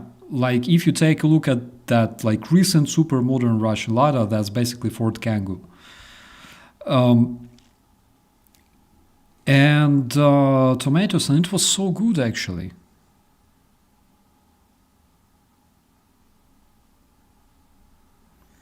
I just had a big piece of my triple chocolate cake I made for my wife's birthday. Happy birthday, my friend! Happy birthday to your wife. Yeah, that sounds good. Guys, seriously, he made a triple chocolate cake for his wife. How amazing is that? Baking is something I would never touch, all right, because I suck at baking. But people making cakes, that's fantastic. Chili sauce, it's kind of chili sauce. It's like, it's in the kitchen. It's too far away. I'm too round to move currently, right? But by the way, if you check out this one, all right, like the sauce. Oh my God, the sauce, the salad, the fruit salad.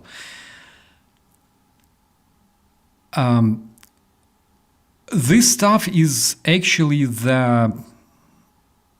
it gives the S, all right? It enlarges the S.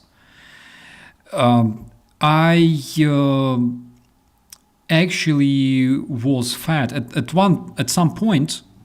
I was like very, very round because I became addicted to that stuff. All right, it was before the full-scale invasion. I got addicted to that stuff, and I literally had such salad like once a day, once a 2 days. And eventually I realized that I can barely fit in my uniform, you know? Like, it was cool, kinda, on one hand, because it's hard to gain weight, you know, in my case. But it was interesting, all right. And actually, yeah, this stuff, it makes you bigger. It gives you a lot of calories. Frankly speaking, if you want to gain weight, you gotta eat a lot of that. So it will put some proper cellulite on your ear. She asked for a chocolate cake and I had never done it before, so I went all in and it worked. Congratulations, my friends. This is so cool. Oh my God, chocolate cake. That's amazing. I even have no idea how to cook one. That's just some kind of magic to me. One more month and it's Caesar salad, devil egg season. Watch your stomach. All right, all right. Caesar salad, yeah. We don't see outside of a person's character. Yeah. Gaining weight from fruit salad. That's the thing. That's the thing, my friend. So one thing people often forget about fruits, all right, is that fruits contain sucrose. And sucrose is basically what the sugar is made from, all right? So if you consume fruits, which by the way, even though this sort of sugar is healthy, but it's still sugar, and also it's fast carbs, all right? It's simple carbs that get sucked into your body instantly. And that is why if you eat a lot of them, eventually you will start gaining weight. Like if you eat more calories than you can burn on a daily basis, then you will gain weight. And I am like the living evidence that it actually works. If you check out my old pictures, like 2018, 2019, when I was like, I had a round face and stuff, that's exactly the case. That's when I had like a bunch of fruit salads. I was so fat. I tried to run, of course, you know, like huffing, puffing, and it was hard, but 300 grams sugar, butter and flour, 4 eggs, 4 tablespoons cacao. I will ask ChatGPT if I want to make it.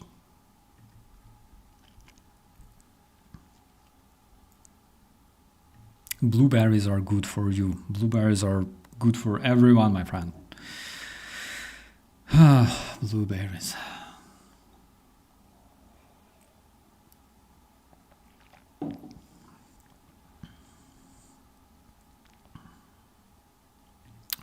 Fruitcake, yeah, come on. Fruitcake rules. Especially with like jelly, you know, with plenty of jelly on top. It's so good, especially if it's a cheesecake with fruits on top and jelly. My God.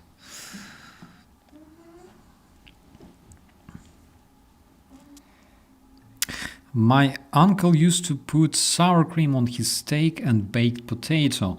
We do that sometimes too in Ukraine. Sometimes we actually marinate meat in the sour cream, and actually it works.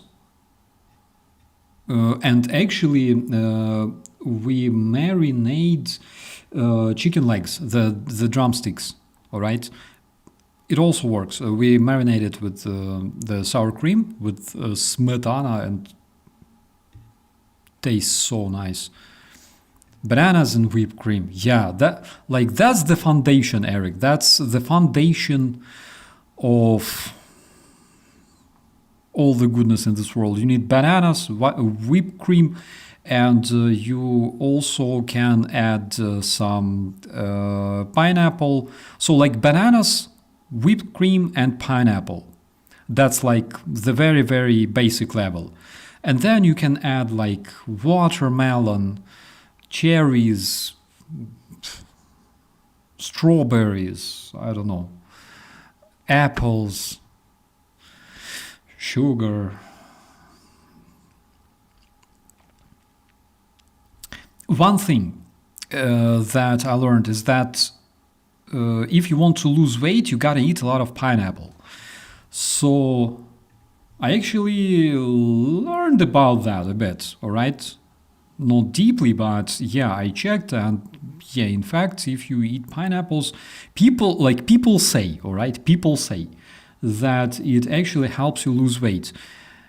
Didn't work for me because I would always add plenty of pineapple into my fruit salads. I grew fucking cheeks, big belly and stuff, you know, and the pineapple magic didn't work.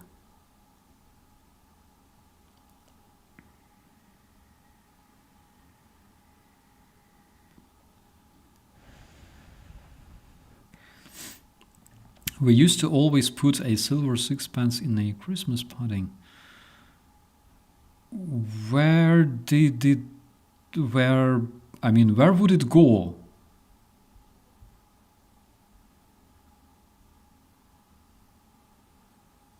Like, did you put it on top so it's visible, or you would hide it somewhere inside?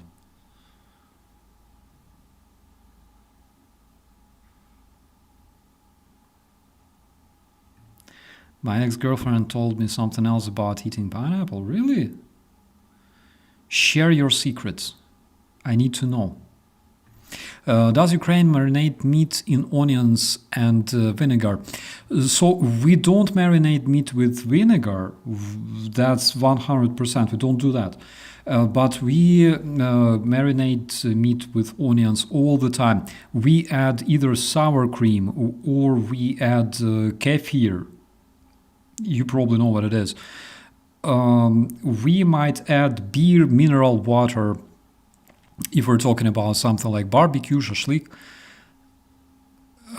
So we do that. But vinegar, we are not big fans of vinegar in Ukraine.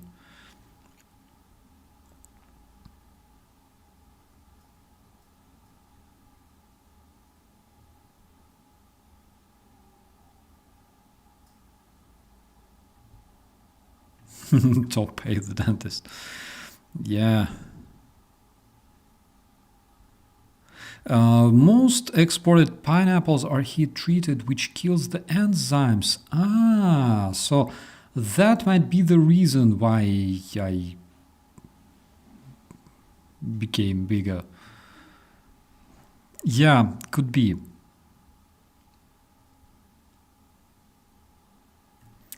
The sixpence is hidden. The person who gets it has good luck. I see now. I see. I mean, if it was me, I would probably also get like a new tooth or something like that. Yeah, but that would cost me a bit more than sixpence. My sister-in-law has a registered dietitian, long time in school for that, and she told me to just eat what I like, but half as much as I want. I don't know if I could do that, because like what's the point of living this way? Oh my god. I don't know. I would not be able to live like that. Eat only half, like buy half sushi, eat half steak. No, not for me, definitely. But the very idea of eating what you like, I approve. That is like the biggest, the best diet in the world, actually. Just literally eat what you like.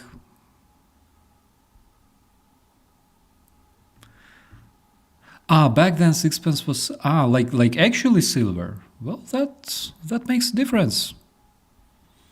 Then, actually, yeah. Like in Ukraine, then I would have a tooth change or two at least with sixpence. In Germany, I don't know.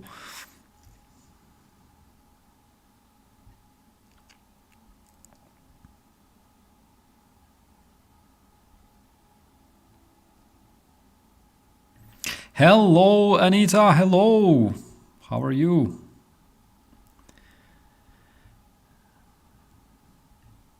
I forgot 1 teaspoon of baking powder. Add with flour and cacao.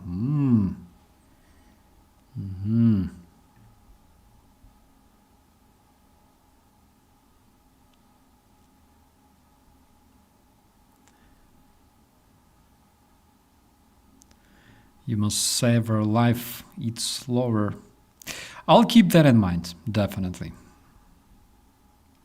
But the problem is, if you eat slower, you eat less, actually, because it goes straight down, all right, like through your digestion system.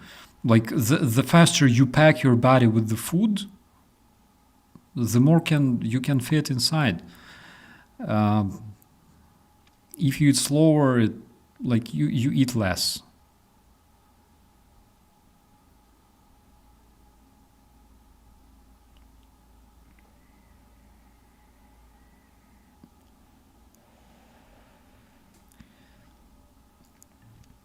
Tell us some interesting Ukrainian mythic tales with werewolves, vampires, and stuff.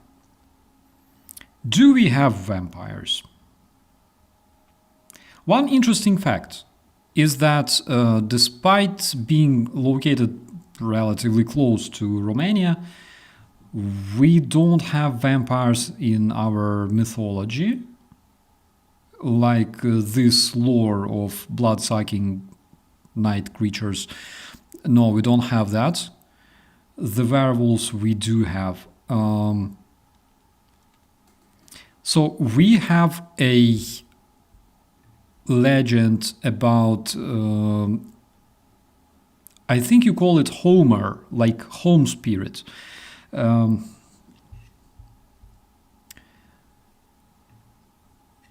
Not this one. My God, more weak. I know what I will buy on birthday. You know, like my Very old Ukrainian keyboard. So this dude is called Domovik. All right. It's present not only in Ukrainian folklore, generally in Slavic folklores, it's there. It's like a spirit. It's a sketchy-looking but rather neutral spirit living in your home.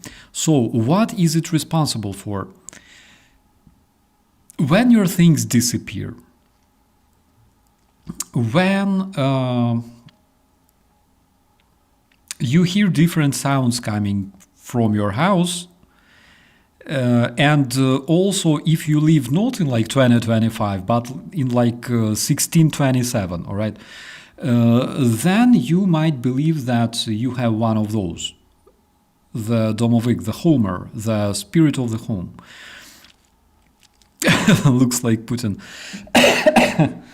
No, that dude, he was portrayed as, this furry dude living somewhere in sketchy place. And the old Slavs actually considered him rather neutral, all right? Like, this is like a crappy Russian cartoon dedicated to the subject, but we considered that he looked like this. The sock stealer. Vantis, absolutely.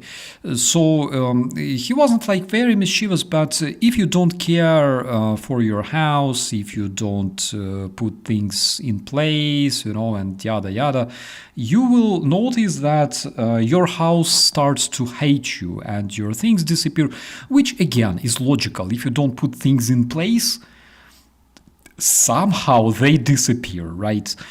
So what people used to do is they used to take, for example, a plate of honey, put it on the table,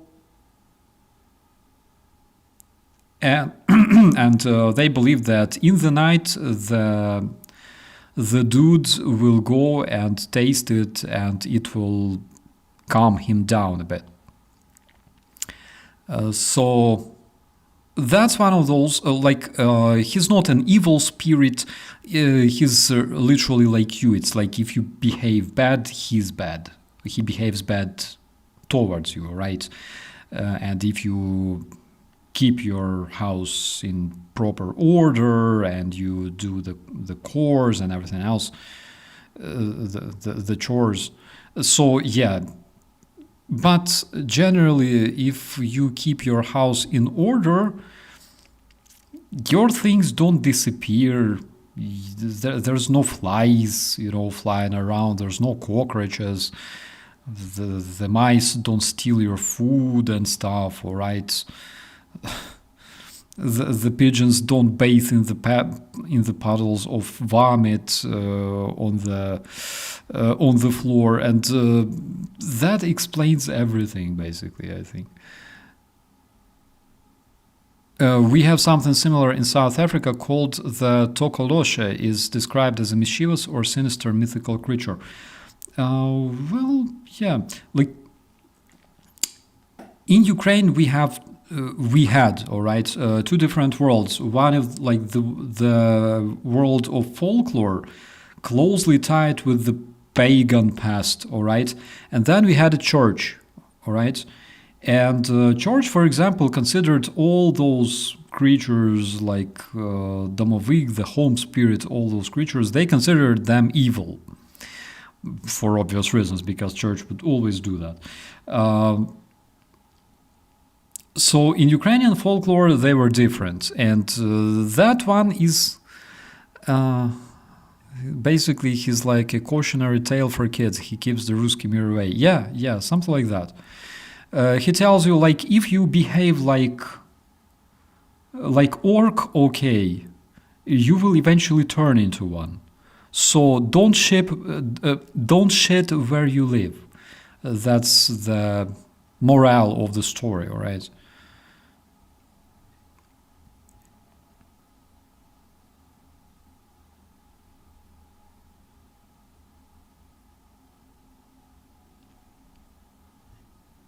We have something like that in Munich. It's called Pumuckl.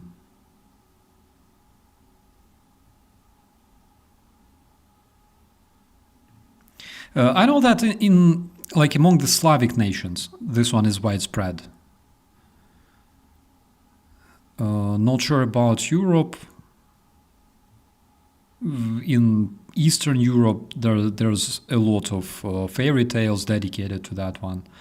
And yeah, primarily he's portrayed with like beard and furry.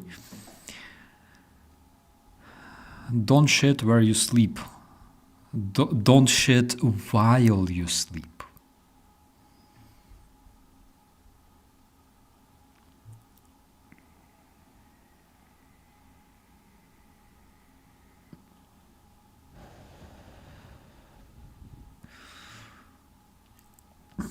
There's a song called Tokolo Shaman by John Kangas. Oh, that's interesting. What's up with Baba Yaga in Ukraine? We're talking about folklore, right?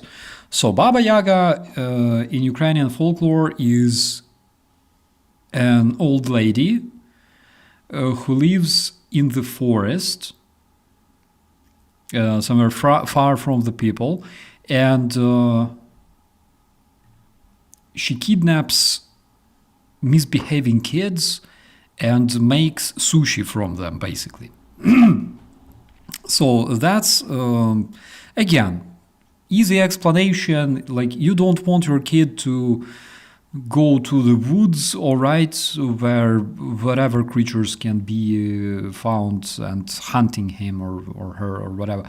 And basically, this is why you create Baba Yaga and the mermaids, mavkas, and everything else. Yeah, but in Ukrainian folklore, it's like this scary. Like, calling her scary would be a body shaming, I think. Like specifically exotically looking old lady that literally fills the depth of your heart with fear, with like primal fear, all right? Let's call it this way. That is hunting kids and making like barbecue from them.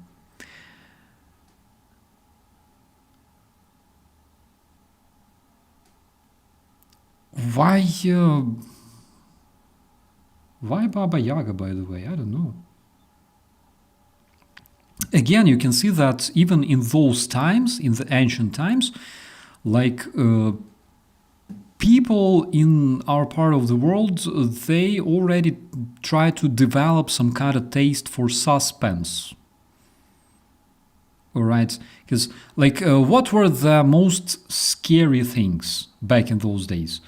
For example, let's say invaders, all right? But because we experienced so many of those invaders, they were not really scary anymore. So that is why we try to design literally creatures, and not primitive creatures, but sophisticated creatures. Because it's not just like some big scary man that is already threatening, right? Wherever you are, whoever you are, right? Like big scary man. It's a lady who flies, all right? She can fly. She can fly. She can see you from the skies. I already feel like cold shivers. She can see you, she can hunt you, all right? And she can grab you and bring you to the like dark woods. And then she will take a freaking like this big pitchfork, right? And put you into the oven and enjoy her barbecue or whatever she cooks with a bottle of Chianti. That was cool. Bitch was in my room. I'm an adult in the last encounter. I real out there. Summer. Was trying to think of old folklore stories like that during childhood, but couldn't really think of anything specific. Stranger danger worked well enough, I suppose. Yeah, yeah.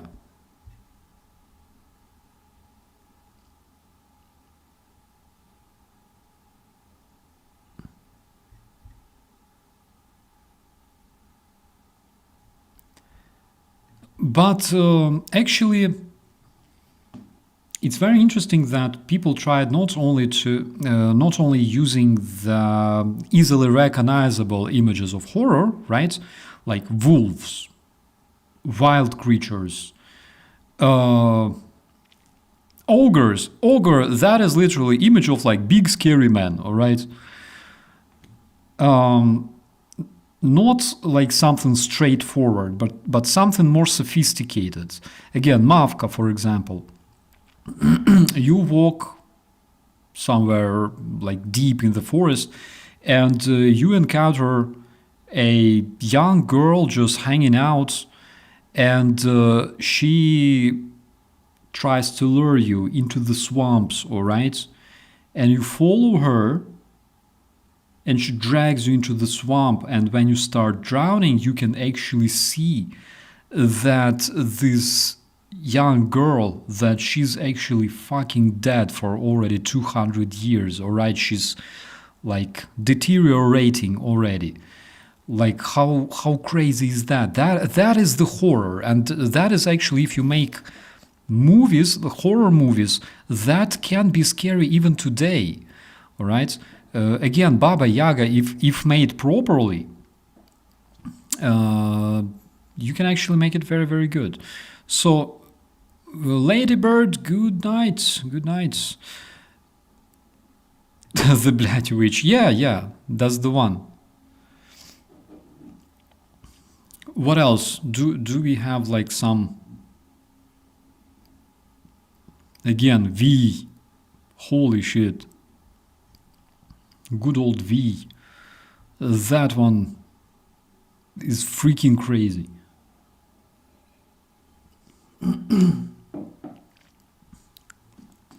V, like this big monster from the other side, all right? With like eyelids, heavy eyelids hanging, all right? Saggy eyelids. And he's like the king of horror. Like he's big, he's like hairy, and he's used, all right, he's called sometimes by different like creatures, by witches, for example. And he walks very, very slowly. He's like Elephant Man or something. He walks very, very slowly, and different imps and zombies help him walk because he cannot see. And then, for example, if he feels some Christian soul around, all right, hiding around, he tells the imps, lift my eyelids, and they lift his, like, they walk, they take those eyelids, they lift them up, and like his freaking infernal eyes just, spot the victim immediately. That shit is scary. Like that stuff is legitimately scary. To all the, yeah, like basically like Lavrov, basically like the one. Only Lavrov is more like horse, all right? He's more like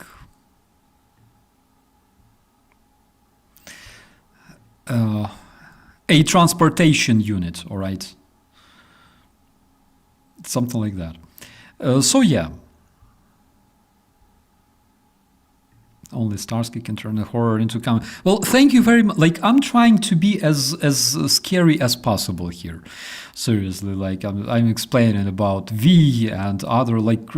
If you're a 5-year-old Ukrainian listening about V, you literally you shed your bed immediately. All right, imagining that stuff.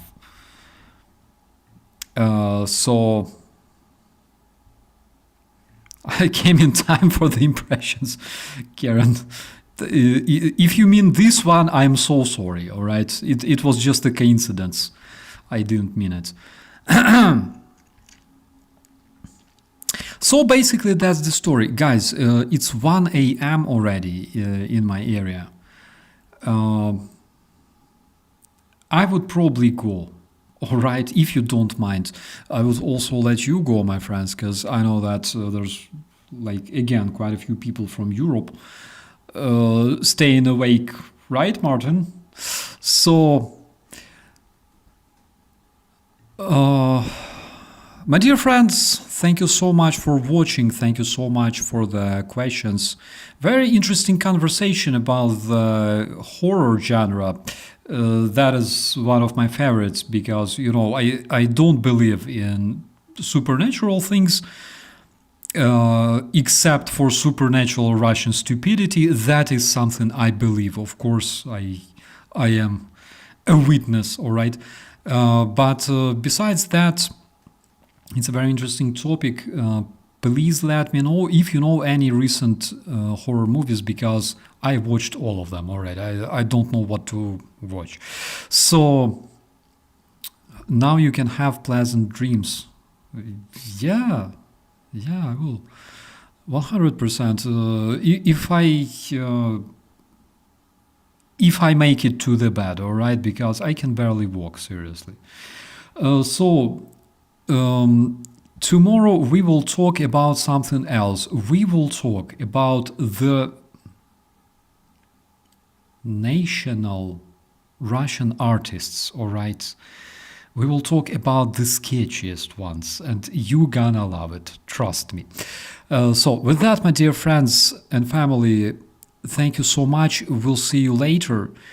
Janine, I don't promise that I will reply straight away. Most probably I will just turn off computer and do like this and start snoring loudly. So I will reply to you as soon as possible. My dear friends, thank you so much. Be safe. Have something good, all right? And see you later. Bye-bye.